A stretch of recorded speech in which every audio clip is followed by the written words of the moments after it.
Fawaz Basadien ni miongoni mwa nyota wanaohusishwa na wekundu wa Msimbazi Simba. Huyu ni mchezaji wa kimataifa Afrika Kusini ambaye hivi sasa anitumikia klabu ya Mamelodi Sundowns ya pale nchini Afrika Kusini ambao ni mabingwa watetezi wa ligi hiyo. Fawaz Basadien umri wake ni miaka 29.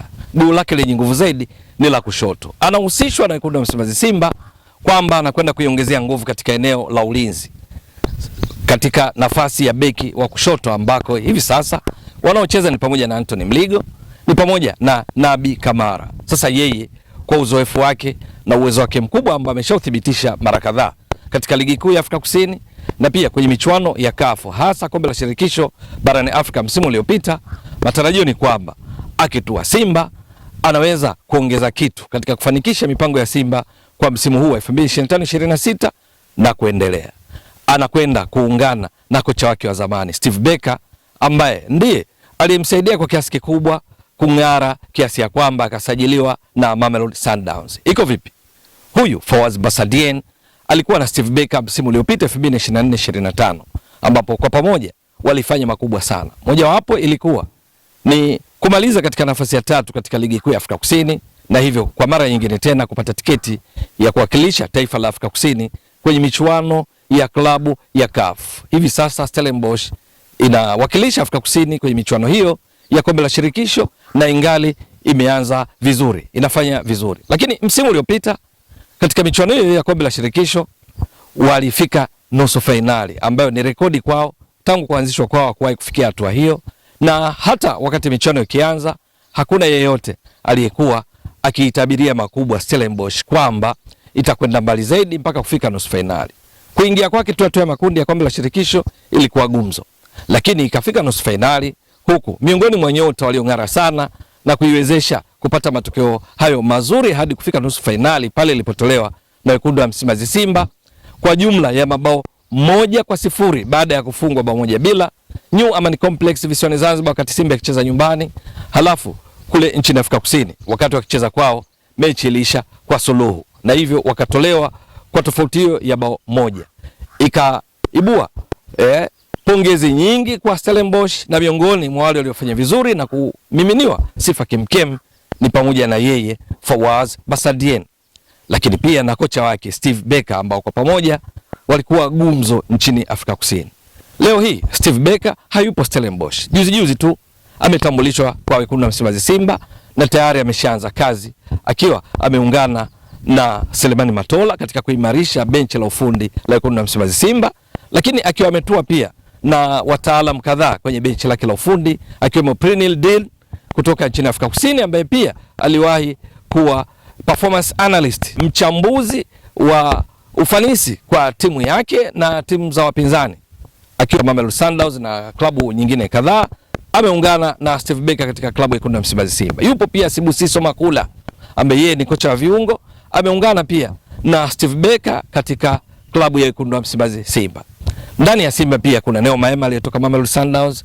Ndani ya Simba kuna Rushan De Reuck ametoka Mamelodi Sundowns. Ni kwa sababu hiyo ndipo Fawaz Basadien haishangazi kuona naye akihusishwa na wekundu wa Msimbazi Simba kwamba anakwenda kuungana na kocha wake aliyemsaidia kwa kiasi kikubwa kufikia hapa alipo kwa maana ya Steve Barker, lakini pia anakwenda kuungana na nyota kadhaa wenye uraia wa kwao Afrika Kusini wakiwamo kina Neo Maema, Rushan De Reuck na hawa waliotoka kuwataja maafisa kwenye benchi la ufundi. Hiyo ni miongoni mwa sababu ambazo hazishangazi kuona Fawaz Basadien akihusishwa na wekundu wa Msimbazi Simba. Lakini lingine kubwa kama sababu ya yeye kuhusishwa na Simba ni kwamba Mamelodi Sundowns ni miongoni mwa klabu 10 bora barani Afrika kwa viwango vya CAF. Simba nayo imo katika orodha ya klabu 10 bora kwa viwango vya ubora CAF. Kwa sababu hiyo haishangazi kwa kuwa Fawaz Basadien anatoka miongoni mwa klabu bora barani Afrika, anajiunga katika miongoni mwa klabu bora barani Afrika endapo tetesi hizi zitakuwa za kweli. Lakini Mamelodi wangali wakishiriki michuano ya ligi ya mabingwa barani Afrika, Simba nao wamo katika michuano ya ligi ya mabingwa barani Afrika. Kwa hiyo bado atakuwa akishiriki michuano hii. Lakini kubwa zaidi ni juu ya ukweli kwamba kwasi kwa maana uwezo wa kifedha ngawira Simba wako vizuri, na hivyo anapotua mchezaji kama Fawaz Basadien haitarajiwi kwamba itashindwa kukidhi mahitaji yake. Lakini jambo lingine ni kwamba Fawaz Basadien kwamba yeye na kocha Steve Barker wametoka mbali. Kocha Steve Barker amekuwa akifundisha Stellenbosch kwa takriban misimu 9. Msimu wa 2022 alimsajili huyu Fawaz Basadien na kuwa naye mpaka msimu uliopita ambapo Basadien akatwaliwa na Mamelodi Sundowns Afrika Kusini kutokana na kiwango bora alichokionyesha. Akiwa kama beki wa kushoto katika mifumo ya kocha Steve Barker ya baada ya golikipa kuwa na walinzi wanne, viungo ile ukabaji, viungo 3 washambuliaji na mshambuliaji kinara mmoja, wakati mwingine walinzi wanne, viungo wanne na washambuliaji wawili na kadhalika. Fawaz Basadien alikuwa ndiye miongoni mwa wale wabeba ramani ya kocha Steve Barker katika kutimiza malengo yao. Matokeo yake Steve Barker katika kufanikisha kile ambacho amekifanya kwa kuibadili Stellenbosch kutoka kuwa timu ya kawaida sana ikipambania kutoteremka daraja katika ligi kuu ya Afrika Kusini na badala yake kuwa timu shindani ikimaliza miongoni mwa timu 3 bora kule nchini Afrika Kusini ambao ni ligi namba 4 kwa ubora barani Afrika. Steve Barker miongoni mwa waliokuwa akiwatumia ni pamoja na Fawaz Basadien. Msimu uliopita Fawaz Basadien alicheza mechi 25 kati ya mechi 28 za Stellenbosch na klabu nyingine zote kwenye ligi kuu ya Afrika Kusini PSL. Kwenye mechi hizo 25 alicheza kwa dakika 2220. Ikumbukwe mechi 28 maana yake 90 mara 28 ni dakika 2520. Yeye alicheza dakika 2220, wastani wa dakika 88 katika kila mchezo. Kwa ujumla utaona dakika alizotumika uwanjani ni ukiweka katika asilimia ya dakika zote za mechi 28, ushiriki wake ulikuwa takriban asilimia 87. Nini alikifanya?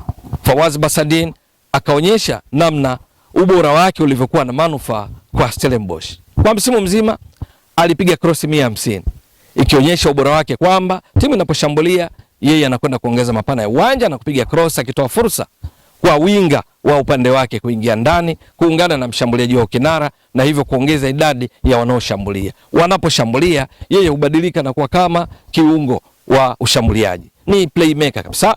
Katika cross 150 zilifika cross 38, ufanisi wa 25%. Lakini jambo lingine kubwa lilifanya ni kupora mipira. Akitekeleza majukumu ya msingi ya beki kama walivyo mabeki wengine, alipora mipira kwa mafanikio mara 113 Fawaz Basadien. Lakini mbali ya yote mchango wake katika ushambuliaji ulikuwa mkubwa sana, ingawa yeye ni beki. Alifunga mabao 3, alitoa assist 5 akichangia mabao 8 kati ya mabao 34 waliofunga Stellenbosch wakiruhusu mabao 21 na kuwa sehemu ya mchango mkubwa uliowezesha Stellenbosch kumaliza katika nafasi ya 3 nyuma tu ya mabingwa Mamelodi Sundowns na Orlando Pirates walioshika nafasi ya pili. Kwa lugha nyingine mchango wake wa mabao aliofunga na assist ilikuwa ni takriban asilimia 24. Lakini hiyo haitoshi. Kwenye kombe la shirikisho nako ndipo Stellenbosch wakafanya maajabu. Wakafika mpaka hatua ya nusu finali.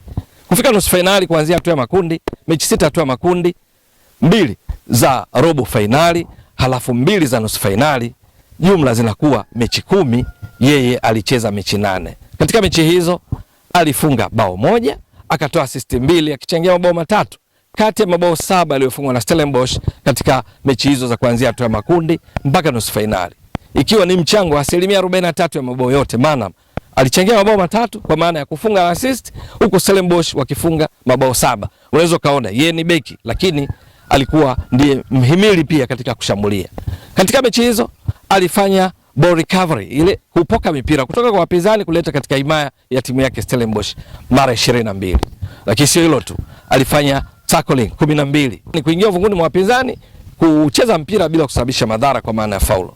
Alifanya interceptions 9, alifanya clearances, kuubutua mpira, kuosha kutoka katika eneo hatarishi mara 22. Majukumu ya kimsingi katika kuzuia pia aliyatekeleza vizuri. Sasa hapa nimekupa sehemu tu ya mambo mazuri ya Fawaz Basadien ambayo ni pamoja na ukweli kwamba uwezo wa kumiliki mpira, kupiga chenga nao mkubwa, kasi, mbio ni miongoni mwa sifa zake ambazo hufanya timu anayochezea upande wa kushoto anakocheza yeye kuwa imara sana. Kiwango bora alichokionyesha kikamfanya awe akiitwa katika timu ya taifa Afrika Kusini na hata katika michuano kwa Safa katika timu iliyocheza dhidi ya Tanzania na kutoka Bilabila naye alikuwemo na alikuwa nahodha. Lakini pia hivi karibuni kwenye kikosi kilichotangazwa awali kushiriki michuano ya AFCON kule nchini Morocco, jina lake lilikuwa Fawaz Basadien, ingawa kwenye timu yake ya Mamelodi ambayo ilikuja kumsajili mwisho wa msimu kutokana na kiwango bora alichokionyesha kule Stellenbosch, amekuwa hapati nafasi kubwa ya kucheza. ameshacheza mechi 5 tu katika ligi kuu Afrika Kusini hivi sasa, wakati Mamelodi amecheza mechi 13. Dakika alizocheza kwa wastani kila mchezo ni dakika 44, maana ameshacheza dakika 220, ilhali Mamelodi wamecheza dakika 1170 kutokana na mechi 13. Kwa lugha nyingine, ushiriki wake katika ligi kuu Afrika Kusini msimu huu akiwa na timu yake ya sasa ya Mamelodi ni around 19% tu. Sasa hili la kutopata nafasi ya kucheza ya kutosha kwa kocha Miguel Cardoso wa Mamelodi Sundowns inatajwa kuwa ni sababu mojawapo inamhusisha na wekundu wa Msimbazi Simba, kwamba alitoka kucheza kwa 87% ligi kuu Afrika Kusini akiwa na Stellenbosch msimu uliopita na aking'ara sana. Msimu huu amecheza kwa around 19% tu kutoka 87%. Ni kwa sababu hiyo matarajio ni kwamba akiungana na kocha wake Steve Barker anaweza kaendeleza makali yake na hivyo kujihakikishia nafasi katika timu ya taifa ya Afrika Kusini Bafana Bafana, ili awe akiitwa mara kwa mara, lakini pia kuhakikisha kwamba kipaji chake kinaendelea kung'ara na sivyo kama ilivyo sasa, ambapo ingawa msimu bado hujaisha, mechi 13, lakini ushiriki wake umekuwa mdogo sana, maana anacheza kwa wastani wa dakika 44 kutoka kucheza wastani wa dakika 88 akiwa na Stellenbosch. Simba wakimpata huyu mwamba, kama tetesi hizi mwisho wa siku zitazaa matunda chanya kwa wekundu wa Msimbazi Simba, ni dhahiri kwamba ataiongezea kitu, hasa kutokea upande wa kushoto. Kasi yake, krosi zake ni muhimu katika kutengeneza fursa kwa washambuliaji wa Simba akina Jonathan Soa kuweza kufunga, lakini faida nyingine ni kwamba hata tumia muda mwingi wa kuadopt kuendana na Simba anachokihitaji, kwa sababu benchi la ufundi la Simba kocha wake ni Steve Barker, lakini vile vile mbali na kocha wake Steve Barker alichangia kwa kiasi kikubwa kumwezesha afanye vizuri sana katika msimu uliomalizika 2024-2025.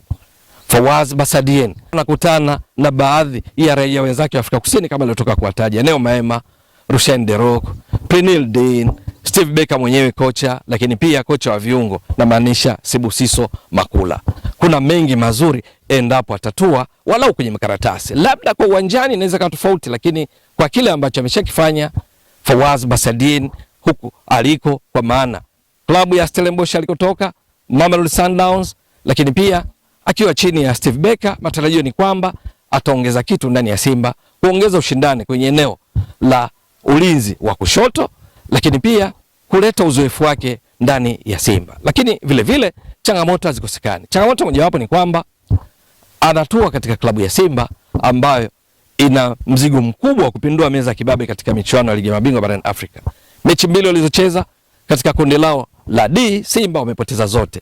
Wamefungwa na Petro kwenye uwanja wa Mkapa jijini Dar es Salaam bao 1-0. Wakafungwa ugenini kule Mali walipocheza dhidi ya Stade Malien. Wamebakiwa na mechi 4 katika hatua ya makundi kati ya mechi 6. Na hivyo mechi hizo kwao ni kama fainali, watatakiwa wafanye vizuri sana, ikiwamo ushindi. Na kuanzia tarehe 23 mpaka 30 watajua kucheza dhidi ya Esperance de Tunis kwa mujibu wa ratiba back to back. Watapaswa kushinda kadri inavyowezekana. Lakini pia mechi dhidi ya Petro Atletico ya Angola tutakayokwenda kucheza kule nchini Angola, na mechi dhidi ya Stade Malien watakayorejeana nayo nchini Tanzania. Kwa sababu hiyo, yeyote atakayepata nafasi ya kucheza, kama yeye atatua, matarajio yatakuwa makubwa sana kwao, akiwemo yeye. Lakini jambo lingine, wachezaji wanaosajiliwa wakati wa dirisha dogo hutarajiwa kwamba wanapofika tu waanze kuonyesha ubora. Kwa sababu hiyo, mashabiki, wapenzi, wanachama watakuwa wakimtazama kwa jicho la ziada pindi atakapotua Simba, wakitumainia makubwa kutoka kwake, na hasa kutokana na kile ambacho ameshakifanya kule kwao nchini Afrika ya Kusini.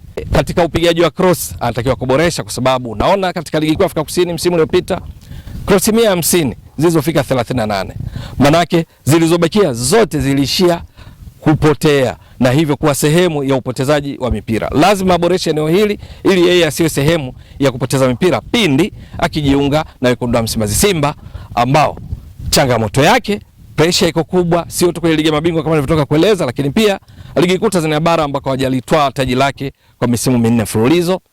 Kombe la shirikisho la benki ya CRDB hawajalitwaa mara 4 mfululizo, lakini pia atahitajika kuwa miongoni mwa wale tukiwezesha Simba kupata matokeo mazuri katika dabi za Kariakoo, mechi zao dhidi ya watani zao wa jadi Yanga. Cha msingi tu ni kwamba akijiunga ana mengi mazuri kulinganisha na changamoto. Je, itakuwa vipi? Ni swala la kusubiri. Ewe mtazamaji wa Mbwaduke Star Sport Next Level, endelea kuunga mkono channel hii kwa kuhakikisha kama una subscribe, una share, una like na kucomment. Mwasilishaji wako ni mimi Ramadhani Mbwaduke almaarufu kama Mzee wa Data. Shukran jazilan. Bye bye.